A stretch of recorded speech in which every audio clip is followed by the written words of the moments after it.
In a world drowning in noise, where truth is often buried beneath layers of propaganda and misinformation, there's a need for a different kind of a network. A network of creators that cuts through the clutter, that doesn't shy away from tough topics, and that delivers the unfiltered truth. We are Trim Radio Network. We are creators. We are innovators. We are investigators. We're the ones who aren't afraid to call a spade a spade.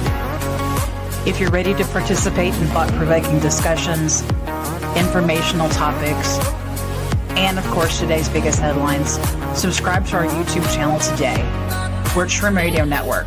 We're cutting the bull and serving the truth.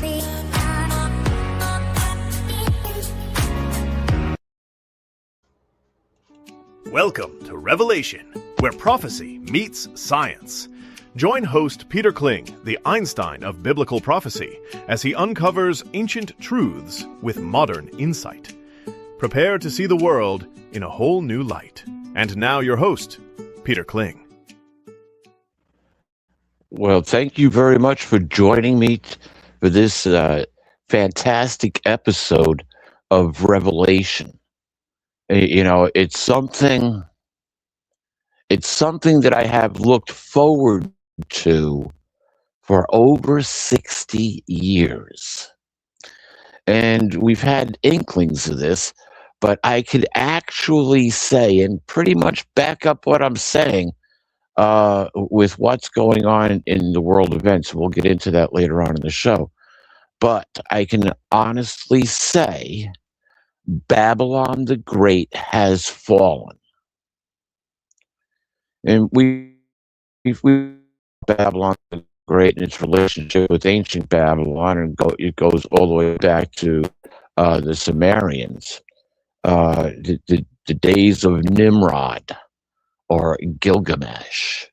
You know, the Anunnaki texts are a thing unto themselves. Oh, but they're all in the Bible. Yeah. Okay. It's not a scientific. You can't even base any science on the Sumerians and Bakey, but you know, if you look today, and they say, well, these. Yeah, well, tell the truth, you break up. Let me see if I can do anything about that. I don't know, but let's go. Is it sounding any better? You're on and off. Right now, you're okay. Okay. Well, I hate when that happens, and you know, it's just shortage of signal, and I apologize. But you know, there's this narrative that goes on, and it's very popular. But when you look at what's written in the scriptures, it's scientific. It's got a scientific basis. It leaves a trail, one that we can follow back to our origins, and it would make more sense than anything that we've been taught in this system, or any school system, and kids aren't even being taught anymore. But once you're able to put everything together, the picture becomes more and more clear. You know, and that's what we're able to now see. And I've talked about doing a show on ancient Babylon the Great, and I've been waiting for this, but to get some legitimate evidence that would support that belief. Because you look in the news today, you don't find anything. There are hints. We'll look at some of the hints. But where's the evidence? Where's the smoking gun? Ruscolo, we've heard how much that the Vatican and its subsidiaries have been involved in over the last, what? Well, if you want to go back far enough, over the last 500 years, when Martin Luther turned around and nailed his thesis on the church door of Worms, and basically broke off from the Catholic Church and took a bunch of followers with him, because he did 91 reasons that the church is wrong. Imagine that. Did that over 500 years ago. And so here we are today, history kind of repeating itself. That we have so much evidence. I mean, Ruscella, all of a sudden, pedophilia by priests came out into the open. How far back do you have to go before everything was hushed, swept under the carpet? You didn't hear anything. Can you remember? Thank Not you. really. No. I mean, be truthful about it. I'm thinking it started to come to light in the 70s. For some reason, maybe that's just when I was becoming aware. It was more like toward the late 70s. The more I think about it, Peter, I think it even started longer. But now that I think about it, it could have started way back in the 30s and the 40s by the music. Well, if you think about the music, and when this thing about rock and roll broke loose, that really was like the curtain coming down, so to speak, because rock and roll really meant originally rock and rolling was wasn't rock and roll music. It was rocking and rolling. It was something else. I guess we could actually go further back than that, depending on how far we want to dig into this. But right, the 60s was a change in society, and we could mark that. And one of the things that caused that change in society was ending prayer in school. Yeah. I don't know if they did it in your school, but let's see. There's usually the Pledge of Allegiance, and they said a prayer. Did they say the pledge? Yeah, I don't know. Absolutely they did. No, I remember that. Oh, now? I don't know. Yeah, pledge to the. I think that they've given them this option. We're going to take time out to, or whatever. And just like when they started to do away with prayer, because originally it was called prayer, and then it was called a moment of silence. We're going to practice a moment of silence. And then, of course, it eventually just went by the wayside. So I'm just curious. Go ahead. I'm going to go look it up and see. Yeah, sure. But here's where this all starts. Now, you've heard that we're under Admiralty law. I mean, that's been no secret whatsoever. Go look at the gold fringe on the American flag. We're in a state of war, and I imagine that fringe is going to be there for quite some time. But the United States has got its independence, and everything is starting to interestingly line up. But to comprehend where this all starts, this Admiralty law starts with two papal bulls. These are edicts by the current pope of that time, which essentially becomes the law of the church. And the first one was in 1302. It's a Unum Sanctum. And what this did was give all authority of all human life and human authorities under the control on earth, under the control of the Pope. And what? Well, the Pope is the personification of God himself right here on earth. Okay. I should got this picture, but we've all seen it. Yeah, the God of this earth whom we serve. I'm the tongue in the serpent's mouth. Oh, and you go back to that picture in Ruscalla. I know which one we're talking about, but it's the one inside of the assembly hall at the Vatican that looks like you're sitting in you're staring into a serpent's mouth with fangs and everything. It's like you're in the serpent looking out, to me. Yeah. And so there's the God of the Pope. And here's the evidence of that. First, the church puts all human life under its subjection, right? Well, there's another pontiff,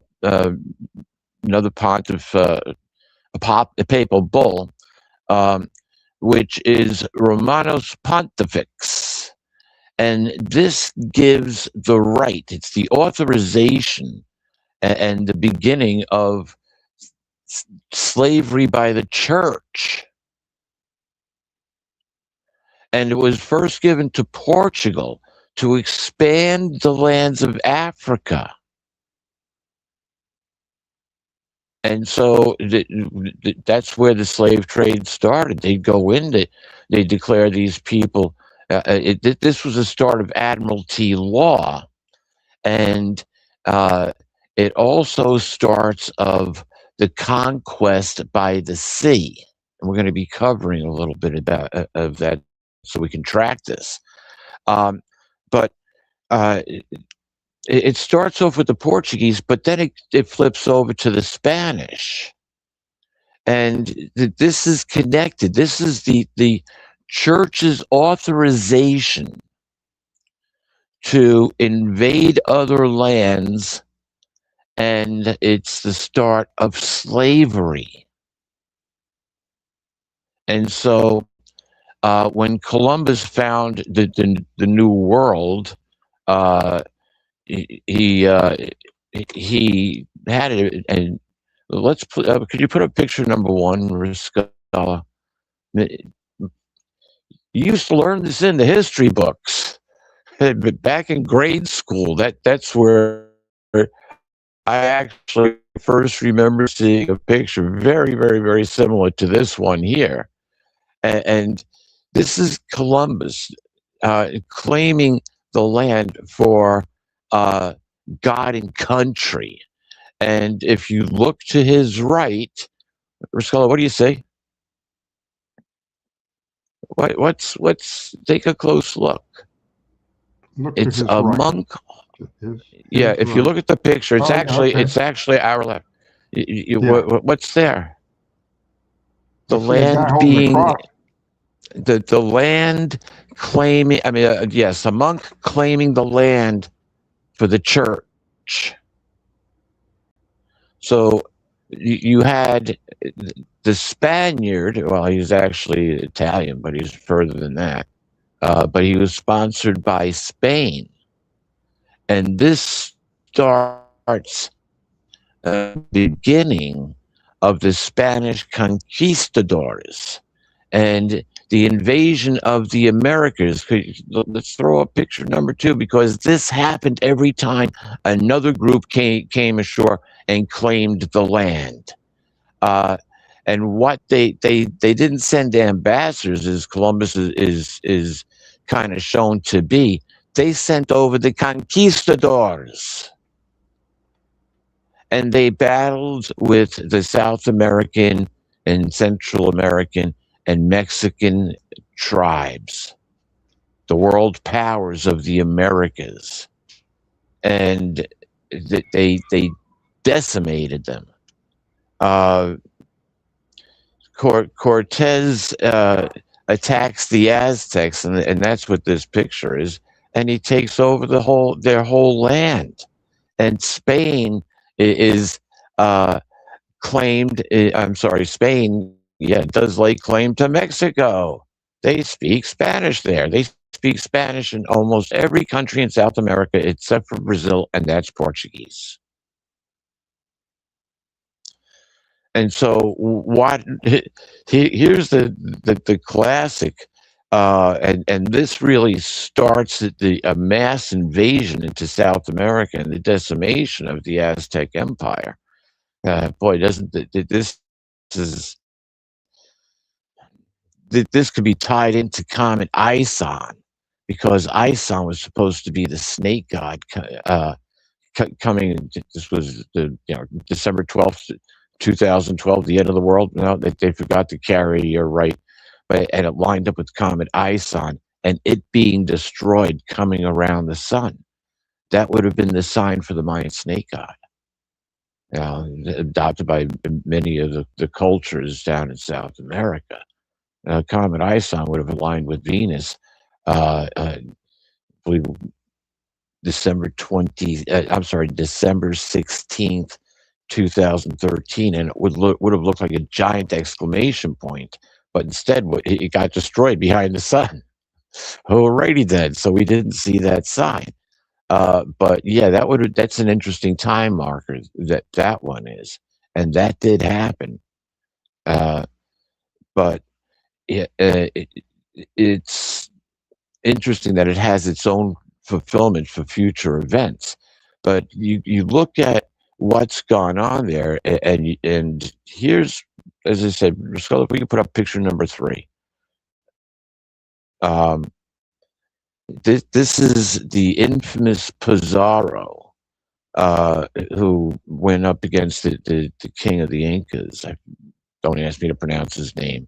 I didn't even bother writing it down. My ancient America isn't very good.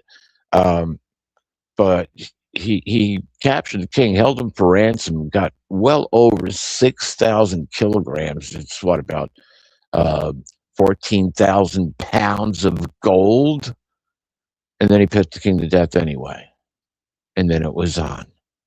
Major gold deposits in the Americas. And that gold was taken from those people. Those people had no rights. They were pagan. They deserved to die or accept the teachings of the church. Yeah. Imagine the value of it. This is their first haul. That there was a lot more to come. The Spanish built a major fleet, and we were under Admiralty law, invented by the church, given to the crown, the king who was ruling the seas, and it was Spain. And then France tried to rally for it. And France was in the mix. Go back and watch the Black Pearl movies. They're entertaining, to say the least, but there's a little history that's going on right during this time period. And so you had several factions, all mostly related. The King of Spain was the Queen of England's cousin. And their ships were fighting each other, and Spain went out. So the church, they were kind of backing Spain, but their real backing was now in the crown, which became the Crown Corporation, which became the City of London, which was settled in one of their early wars, but it was controlled by whom at one time? The Romans. Yeah, the City of London, it was Roman and probably still is Roman territory. And who's allowed to operate in the City of London? You got the banksters. Is it starting to add up? Is it starting to make sense? The Vatican used these laws and gave the kings permission to vanquish the people because they're all lost at sea. They created the debt system in which we are enslaved to now, or at least were, maybe. We'll see how this all works out. They created this debt system. It said that Rome invented incorporation, but the Vatican perfected it. And so every entity on the planet is basically a dead corpse. Anything incorporated, go to the root word of incorporated, you can't really sue the entity. Yeah, you wait. But guess what? The Vatican is the mother of all all corporations, including all you little 501c3 religious corporations. At one state or another, you are controlled by the Vatican because you are limited in what you can say is the truth. Corpses have no free speech, not even in a free America. They're dead. But we're lost at sea. We may stumble up on the beach one day, you never know. Nobody knows where we are. Maybe Davy Jones has them. You know? So, yeah, there are souls in the sea. And those souls, one day, those will come back at a later point in time in what is known as the resurrection. But here we are at this point where we are now identifying, learning how it happened, how it's come under, how we become enslaved to the system. And it goes down to just the real pure evidence. Where's the smoking gun of this? We know how it happened. These papal bulls. So we've gotten to this point, but what's the change? It's been like this. How far back did you have commoners trying to just eke out a living? Just eke out a living. 1964, minimum wage was $1.25. You could actually get paid in silver. It was the last year that you could get paid in silver. And in today's markets, that's roughly about $50+ an hour. We've been enslaved. We've been enslaved. How many taxes do we pay? You know where that comes out of? All roads lead to Rome. Yeah. Most people don't know, but federal income tax, and I might be off a little bit on my percentages, but we got to keep the government running. This is what we got to do. And if we don't pay our taxes, the IRS is going to come with us, and it's going to cause a whole bunch of other problems. And if we try to be honest about it to the best of our ability, we might get totally exonerated. Hey, they may give us a credit, and you'd be happy if they just called it quits, right? Because that's how much fear they instill into the people. Why? Well, it's all over their federal debt note because it's not U.S. It's not U.S. currency. Well, it is kind of. It's U.S. incorporated currency, again, under another corporation. But it's a debt note. Yeah, pay our way out of debt. Is that like to pay our way out of slavery? And so that's why we see things degrading. But where's the evidence that it has changed? Ruscula, you got to put up one of my favorite pictures. Oh, wait. Let's see. Before we do that, we got to go to one thing, the current currency. Picture number 4, if you would. Now, this is important because, where do we see that? Oh, isn't that the Masonic eye? Not exactly.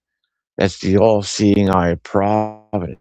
Yeah, where do you see that? Look on the back. It's meant for legal tender, but you're under debt. It's a debt note. It's a debt note. And who's controlling that? Now, people will say, well, what do you mean it's the Vatican? It's the Holy See, S-E-E. We see what you're doing.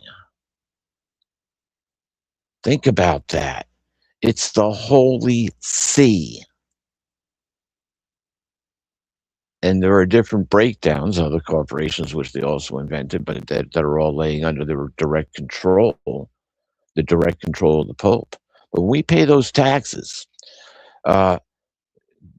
our taxes typically do not go to run the country. Probably the corruption with it that's been done within the country. Somebody skimmed a bunch of dollars off, but it goes to the Crown Corporation. It goes to the King of England, and the king takes his vig out because of different compacts, probably somewhere around 20%, and the rest goes to, guess where? All roads lead to Rome, right to the Vatican. So what's changed? Riscolo, let's go to picture number 4. Let's see. I think it's 4. No. Let's go right to 7.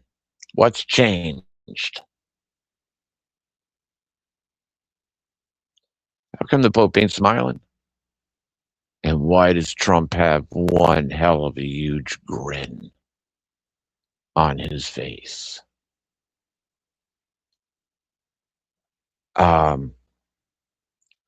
Trump is alleged to have played his Trump card right there. And he went to the Pope on behalf of the so-called white hats around the planet to give the Pope an ultimatum. Made him an offer he couldn't refuse. The church's crimes against humanity, involved in total control and enslavement of a people who have a God-given right to certain freedoms. Doesn't that take us back to the Declaration of Independence, and before that, all the way back to the Magna Carta? And probably in treaties further back than that. But that kind of stuff, that's allowing freedoms to we the people, and yet we've been enslaved. And so we look at this picture. Why is Pope so upset? Trump gave him an offer he couldn't refuse. And with that, let's go 2022. December 6th, I believe, was 2022. Pope Francis put out a papal bull. That papal bull, in regard, this is where I'd like you to, let's go to that section that I'd like you to read there, if you don't mind. This is actually a papal bull that was put out, and it was to liquidate all of the church's holdings. And I'm like, what? The church didn't liquidate anything. And Riscolo, if you wouldn't mind, go ahead and read that, and we'll stop and chit-chat about it as needed as we go. If you have any questions about that as you're going through that, let's address them. But I think it's pretty plain and simple. And you can find this online. The actual I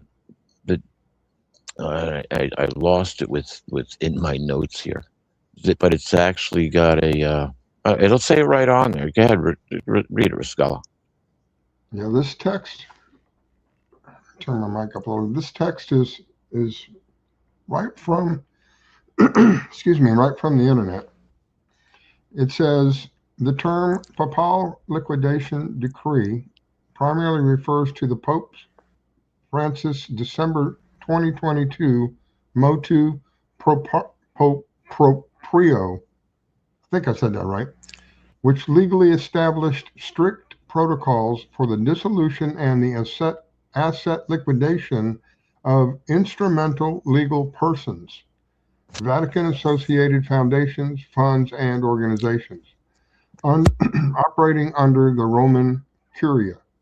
However, in recent Vatican actions, this concept also relates to the formal suppression and financial liquidation of entities originally created during his pontificate.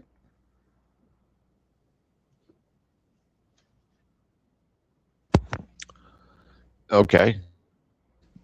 The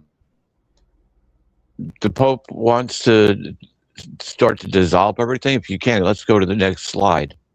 And this gets a little bit more into the meat of the situation. Could you go ahead and read that? Yeah, Pope Francis 2022 liquidation decree issued on December 6th, 2022. This apostolic letter issued motu proprio, press Vatican.va, targeted the instrumental legal persons of the Roman Curia. The decree explicitly detailed the formal corporate liquidation process for Vatican entities. Liquidator appointment requires the relevant curial institution overseeing the canonical entity to appoint formal liquidators of bankruptcy or closure occurs. Financial oversight. Liquidators must submit a financial liquidation balance sheet to the Secretariat for the Economy and the Council for the Economy for final regulatory approval. Asset devolution directs that all remaining capital and residual assets from dissolved entities automatically devolve to the apostolic see unless explicitly, and they use the word see, S-E-E. Oh, I got to go back. Yes. I have to go back and read that over again. That just caught my attention. Asset devolution directs that all remaining capital and residual assets from dissolved entities automatically devolve to the apostolic see unless explicitly stated otherwise in the entity's original statutes. Official extinction dictates that the president of the governorate issues the final decree to erase the entity from the Vatican's official register of legal persons. Yeah. What does that mean to you? It's kind of so they're getting rid of people? Is that what? No, they're getting rid of corporations. I'll give you an example. When I was doing the research for this, the most wealthy archdiocese, but even more alleged to be more wealthy than the Vatican itself, is in Cologne, Germany. It's in Cologne, Germany.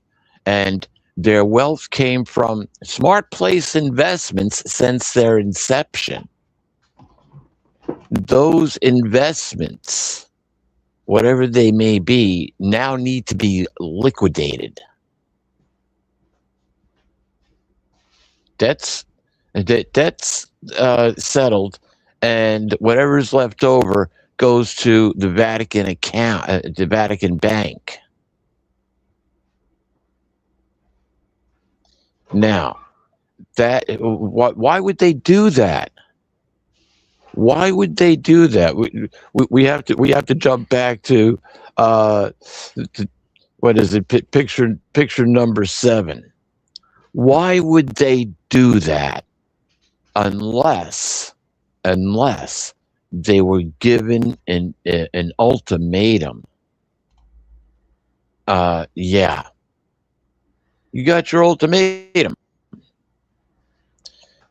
And let's see, these laws came out 600 years ago. How much wealth did the Vatican take in the last 600 years? How much of a land grab did they do? You know, one of the greatest things that the church invented was hellfire. They took it from the Greek mythology of Hades, hell, as they translated it, and as we are taught about it. And they would pack the churches back then talking about Dante's Inferno, how your soul's going to burn in hell forever. And so, but hey, we got a way that you can get out of it, and you could actually buy your way out of hell. But you got to make sure it's got to be enough depending on your sins, because you could spend a lot of time in this place, purgatory. And if you can give the church as much as you can get, we can get your husband to heaven. But I'll have to sell my land. Well, you want him to get to heaven, don't you? And so the widow sells her land and gives the money to the church. And that's one of the main things that Martin Luther was known for, is to point out how the church was abusing and enslaving the population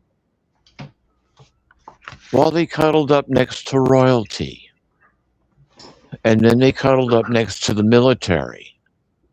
And then they kind of do both, because the royalty controls the military. Peter. Yes, sir. You mentioned about them buying themselves into heaven, buying off their sins, right? Yeah, right. Isn't the form of that happening today? When we see these uber rich people, we know they've committed unspeakable acts upon the most innocent of people, but they've got the money to buy themselves off. Isn't that a form of what we're seeing? Yeah, because the church kind of like forgives them, and they've repented of their ways. Hello, Elon Musk. Elon Droid Musk. Did I say that? Yeah, I guess I did. What do you want me to say? What was it? The guy that's the head of what is now Meta, Facebook. His name escapes me. Like I really care, but he took on the look of Data from Star Trek. I don't care what anybody says. He just had flesh tones. It's like, okay, yeah, we are talking to Data, aren't we? Another android? Who knows? Silicone person? Beats the hell out of me.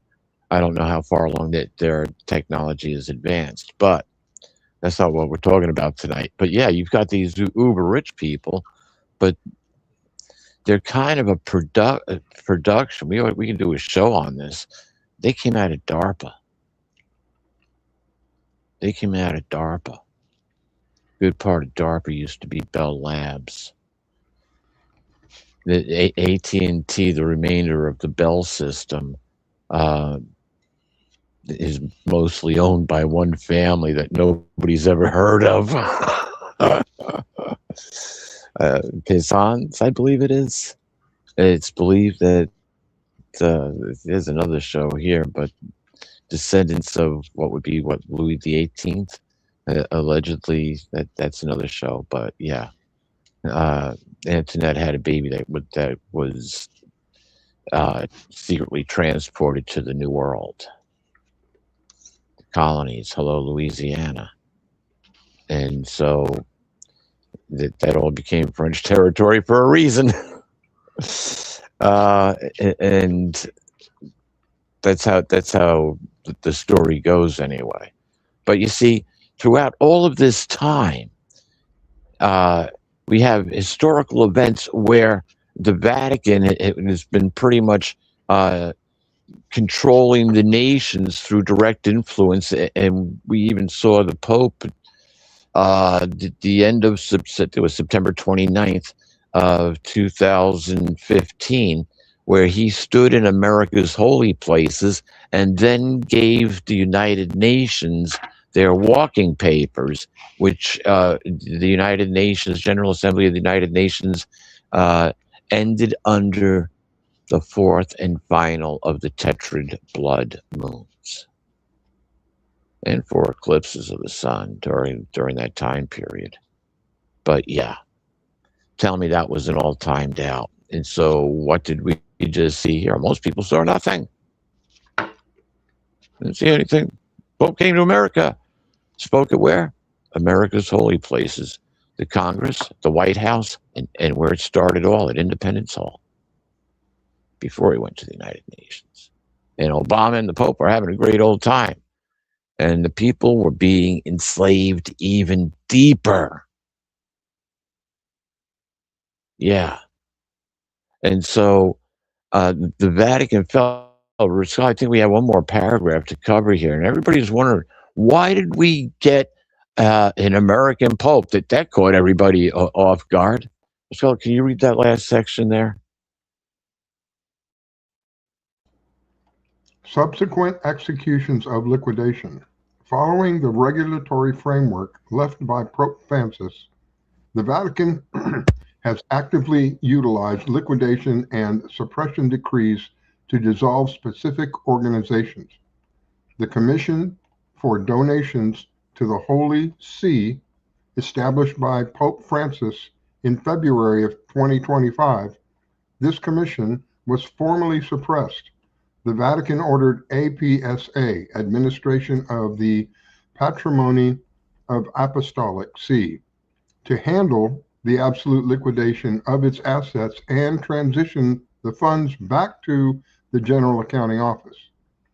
The sodality of Christian life, following an extensive corruption and abuse probe originally initiated under Pope Francis, the Vatican formalized a decree of suppression and dissolution for the society and all of its subordinate branches. The Pontifical Committee for the World Children's Day, originally created by Francis in late 2024, this entity was dissolved. All of its previous legal acts were annulled under canon and civil law, and its core functions were absorbed into the dicastery for the laity, the family and life. Interesting, isn't it? Is there one more piece to that? Or I think there's one more piece to that, isn't there? No, that's it. Okay, that was the end of it. Yeah, I actually went and found this papal bull, and boy, I can see why they call it bull.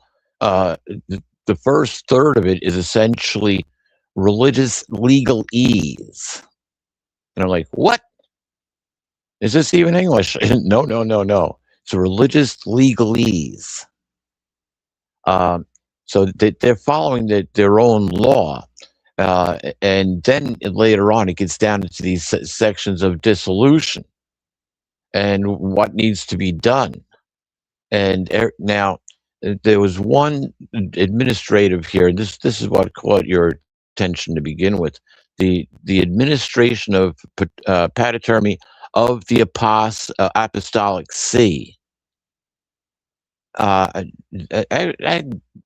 These guys basically, they managed the real estate management for the Vatican. They are in charge of financial affairs and administrative services. So they manage all the real estate, and they're involved in making sure, or their job is to make sure that all of this gets done and take the money and it gets sent into the Vatican Bank. There are no secret accounts to be set up by any of the archdioceses to squirrel away money. All monies have to be accounted for and sent to the Vatican Bank. Why? Guess who captured the Vatican Bank? Guess who captured the Vatican Bank? Yeah, we can go back to that picture, but we're not. We're going to go ahead. Riscola, could you put up picture number 6? Because here's the direct connection with Babylon the Great. Babylon the Great, the religious harlot that has been controlling governments since the time of ancient Samaria. She is the religious control And under her would be the Baal worshippers, those who sacrifice children. Yeah, those who sacrifice children. And what did the Catholic Church go do during the 1300s and 1400s? Go conquer these people and enslave them. And they've been doing that for over 600 years. And they took all of our rights away. Everybody is under their control who is alive on planet Earth. I don't care if you live in the United States, South America, over in Europe, or throughout the lands of China and Indonesia, and for all of those who live down under. All through Africa. All of those people belong to the church. They are all dead souls at sea, or lost souls at sea. Do you see why this religious harlot, and it encompasses all the religions, including direct Satanism, do you see how this entity has controlled the planet for well over 500, well over 600 years? 600 years ago seems to be about the time it started. That is an entity that is now, why would they start dissolving everything? Why would they liquidate everything? Why is it all getting funneled back to its a single location, the Vatican Bank?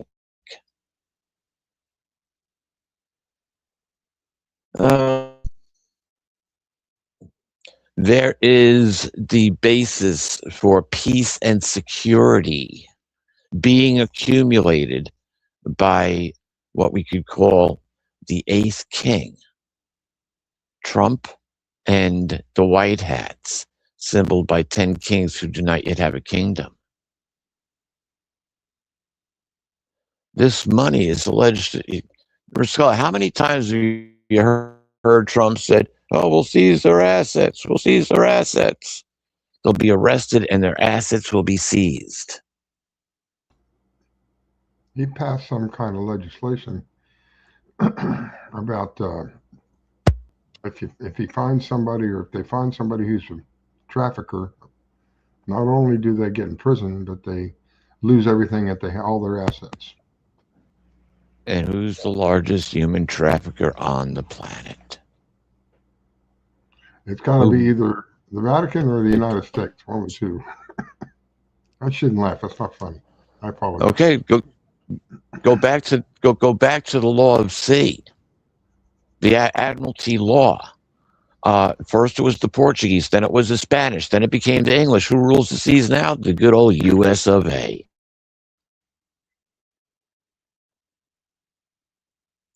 The United States has ruled the seas since the Second World War, and it established itself as a superpower during the Gulf Wars, right?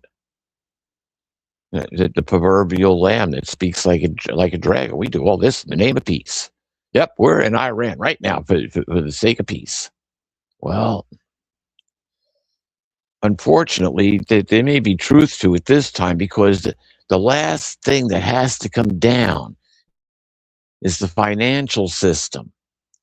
Before they could be, all of this money is alleged to have been put into an account which is going to be run by AI, which means that I don't care how you take it, to a certain extent, we're going to a digital system. Whether it's digital tracked by bills or whether it's Coinbase. But yeah, we're going to go to that, and it's going to be tracked all by quantum technology. And from what I understand, that they're working on, and this is through geoengineering. Hello, the carbon that they release, graphene oxide, allegedly everything's been tagged, and they can tell what it is by its vibration, by our auras, the electromagnetic energy which each body puts off. Any being or living thing in motion will have an aura. The Earth's a living thing. It's got its magnetic field. We all have a magnetic field. You got to ground yourself, walk barefoot. Oh, is that what that means? Yeah. And your aura is the soul, which won't fit inside your body. I don't know how else to explain it, but that seems to be an accurate analogy. Rascal, you ever all of a sudden you feel something, but you haven't been touched, and you turn around, somebody's standing there? Many You've times. had that happen? Yeah. Many. So where'd you come from? But you felt them. Or you know when somebody's watching you. How about that? Yeah. Why do I feel like somebody's watching me? Oh, somebody I talked with years ago said that he would do an experiment, and I started doing it. But what he would do is, like during a sporting event, he would look through his binoculars at people on the other side of the arena, and he would put out the mental image, I see you, I see you, I see you. And within 15 to 30 seconds, that person would look right down the binoculars, look right into his eyes. And I did that. I was like, okay, let's see. Yeah. A random person on the other side of the arena will all of a sudden make eye contact with you if you put out that signal. Think about that. So we can make mental contact with somebody else at a far distance. It's part of our spirituality, which we need to get in line and take advantage of. Learn how to use.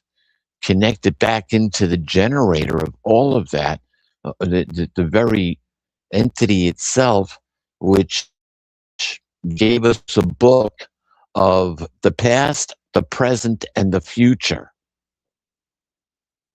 If you know how to read it and you comprehend what it says.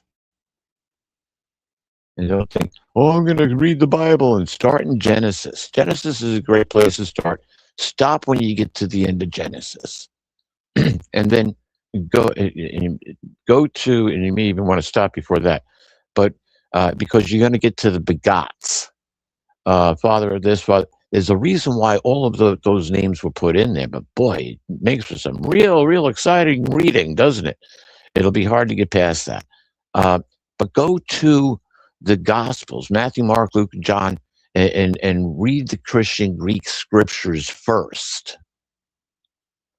If you're going to read the Bible. And that you can apply that, and that's Jesus speaking about his kingdom. Wasn't speaking about a religion. He was speaking about a kingdom. That's the key. Riscala, let me ask you a question here. Have you ever heard me once say that, or have you ever heard me once endorse any religion? No. Have you ever once heard me refer to myself as a minister? No.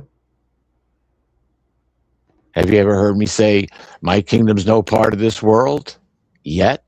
Yeah. Yes. Yeah. Yeah.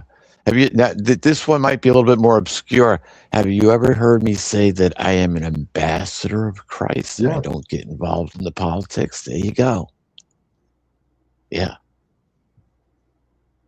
See, what I didn't tell you is that I was alien.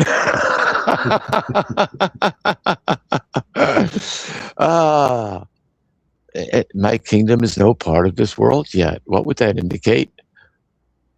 Uh-oh. You're not of this world. Yeah.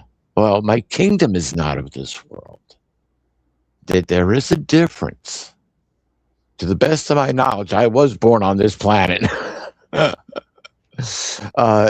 least that's what the records say, and that's what my mom says, and she's sticking to her story. So, and there's a bunch of people to back it up, just different versions of it. So I'm pretty sure that, I wasn't sent here, but maybe my soul was. Because, what I do is what my family did 500 years ago. And I can document that. They were on the side of Martin Luther. They were standing up against the church. And now we see that we've gotten to the point where Babylon the Great has fallen. We haven't seen it visibly. And if we go to Revelation, we might just run a couple of minutes over here, but that's okay. If we go to Revelation in the 18th chapter, if we go back to the 17th chapter, it actually talks about the 8th king, the scarlet-colored wild beast. If we put that back on the screen there, Babylon,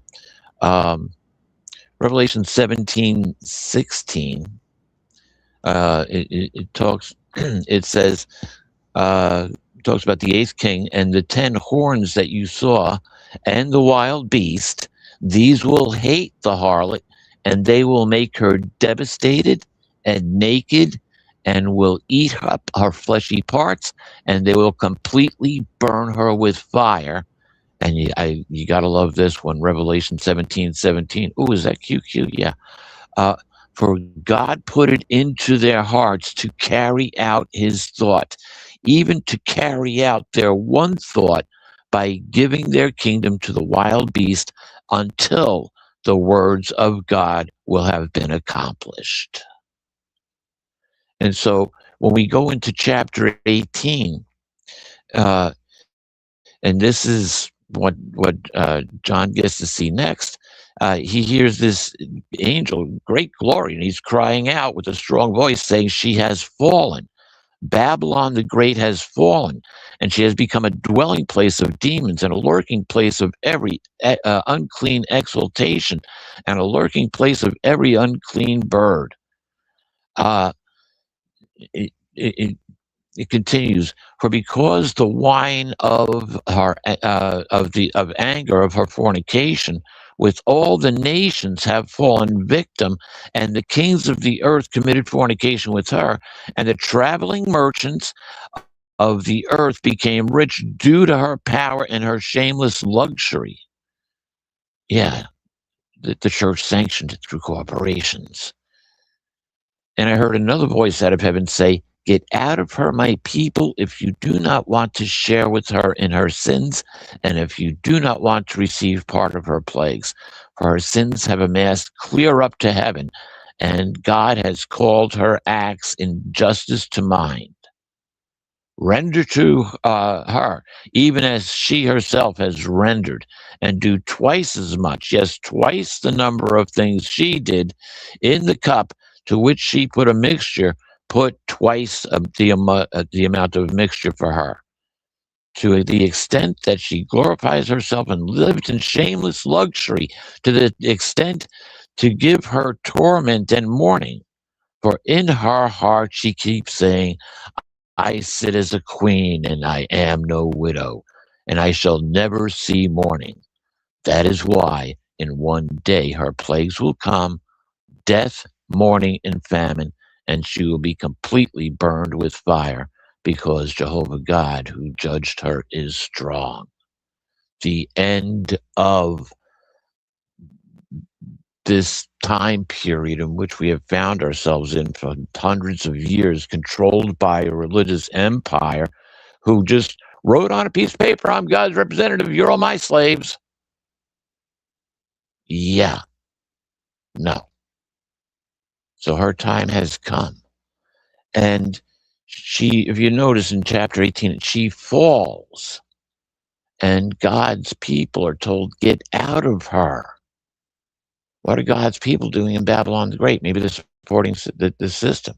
Maybe they're part of the merchants, because the merchants, and go back to the Spanish army, probably the Portuguese, starting with the Portuguese Navy, the Spanish Navy, the English Navy, and the American Navy. You would have to, as they ruled the seas, they were doing the Vatican's bidding. She controlled the seas. But the traveling merchants of the earth weep for her. And among the traveling urchins, urchins, more like it, within their goods, they also include, chapter 18, verse 13, the latter part of it says, among the things, perfumed oil and frankincense and wine and olive oil and fine flour, wheat, cattle, sheep, horses, coaches and slaves, and human souls. Human souls. They were trafficking in people that were going to be sacrificed. Think about that. And so the traveling merchants and the ship captains of the sea, they all are in lament. And you know who controls the seas? The Vatican controls shipping. Stick that in your Strait of Hormuz. Interesting. And maybe the eighth king has taken it over. And so this leads credence back to Trump being the physical representation of the eighth king, who is doing God's bidding and taking down the control that has enslaved humanity on a capital basis. And I believe we are going to see the physical evidence of this over the next year, at least. The banking system has to come down. It's going to be replaced with gold-backed currency. I wonder where they got the gold from. The Vatican. Oh, there's plenty of gold in Fort Knox. Don't worry about it. Drop in the bucket. The alleged 650 plane loads of gold that has been extracted from under the Vatican tunnels. The gold was secured. Secured was the word. And seizing the assets, liquidate them all. You're done. You're done. Liquidate the assets. Have all of the deposits put into the Vatican Bank, which we now control. And no secret slush fund anywhere. We want every penny accounted for. Okie doke. Think about it. The transfer of that wealth would make everybody happy. How it's administrated will be another thing, because I'm sure that somewhere along the line, it'll get to the point where, again, in Revelation, it says that we will not be able to buy nor sell without the mark of the wild beast, the image of the wild beast. We're not to that point yet. Will we get there? Yeah, we'll watch 2028 and 2029, and those should be interesting years. So let's hope we can get to go that long and be able to bring you folks the truth to the best that we can, bring you a new comprehension of this world and what is going on and how it is indeed fulfilling biblical prophecy in these last days. And so I do my best to bring you the best information I can bring based on the reality of the days in which we live and our own God-given abilities and freedoms that we should have. We should only be under the control of, let me rephrase that, under the subjection of two entities,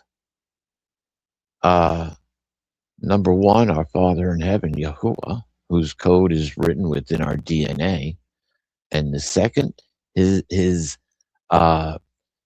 emissary to earth, his son, the beloved, who gave his life to buy back the first blood that Adam had lost and give us that the hope for a much better, greater future. And this is the turning point. This is the turning point. So I pray love and blessings to all of you and yours, and may we all prosper in these interesting times in which we live. It's not all doom and gloom once we've made that connection back to our Creator. That indeed is our salvation. And that's most important. So with that, Riscola, thank you very much for joining me tonight and reading those. It makes it easier on me because I only got the little tiny screen. But anyway, I am also happy to be with all of you folks. I ask, hey, please like and share. We do want to grow the network, and the network has been growing a little at a time. And that's a positive thing. But where else are you going to go and find this information that is truly life-saving information? And with that, I'm going to say thank you again. Love and blessings to all of you and yours. Have a fantastic week.